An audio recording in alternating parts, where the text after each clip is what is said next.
सबको जय मसीह की। प्रभु सबको आशीष दे। उत्पत्ति अध्याय 3। यहोवा परमेश्वर ने जितने बनेले पशु बनाए थे उन सब में सर्प धूर्त था, और उसने स्त्री से कहा, क्या सच है कि परमेश्वर ने कहा कि तू उस वाटिका के किसी वृक्ष का फल न खाना? स्त्री ने सर्प से कहा, इस वाटिका के वृक्षों के फल हम खा सकते हैं, पर जो वृक्ष वाटिका के बीच में है उसके फल के विषय में परमेश्वर ने कहा है कि न तो तुम उसको खाना और न उसको छूना, नहीं तो मर जाओगे। तब सर्प ने स्त्री से कहा, तुम निश्चय न मरोगे, वरन परमेश्वर आप जानता है कि जिस दिन तुम उसका फल खाओगे उसी दिन तुम्हारी आंखें खुल जाएगी और तुम भले बुरे का ज्ञान पाकर परमेश्वर के तुल्य हो जाओगे। तो जब स्त्री ने देखा कि उस वृक्ष का फल खाने में अच्छा और देखने में मनभाऊ और बुद्धि देने के लिए चाहने योग्य भी है, तब उसने उसमें से तोड़ कर खाया और अपने पति को भी दिया और उसने भी खाया। तब उस दोनों की आंखें खुल गई और उनको मालूम हुआ कि वे नंगे हैं। सो उन्होंने अंजीर के पत्ते जोड़ जोड़ कर लंगोट बना लिए। तब यहोवा परमेश्वर ने जो दिन के ठंडे समय वाटिका में फिरता था उसका शब्द उनको सुनाई दिया। तब आदम और उसकी पत्नी वाटिका के वृक्षों के बीच यहोवा परमेश्वर से छिप गए। तब यहोवा परमेश्वर ने पुकार कर आदम से कहा, तू कहाँ है?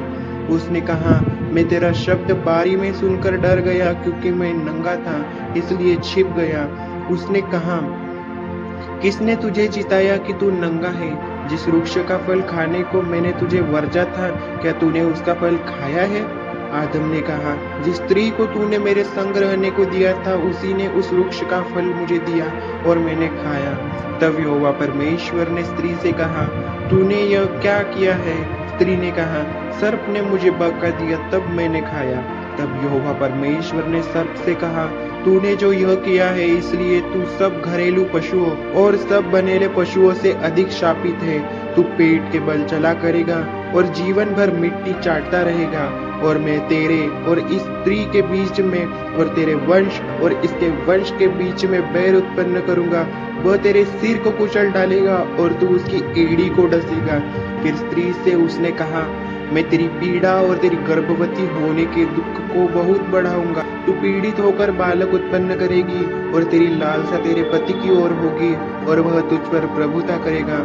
और आदम से उसने कहा, तूने जो अपनी पत्नी की बात सुनी और जिस वृक्ष के फल के विषय में मैंने तुझे आज्ञा दी थी कि तू उसे न खाना, उसको तूने खाया है, इसलिए भूमि तेरे कारण शापित है। तू उसकी उपज जीवन भर दुख के साथ खाया करेगा और वह तेरे लिए कांटे और ऊंट कटारे उगाएगी और तू खेत की उपज खाएगा और अपने माथे के पसीने की रोटी खाया करेगा और अंत में मिट्टी में मिल जाएगा, क्योंकि तू उसी में से निकाला गया है। तू मिट्टी तो है और मिट्टी में ही फिर मिल जाएगा।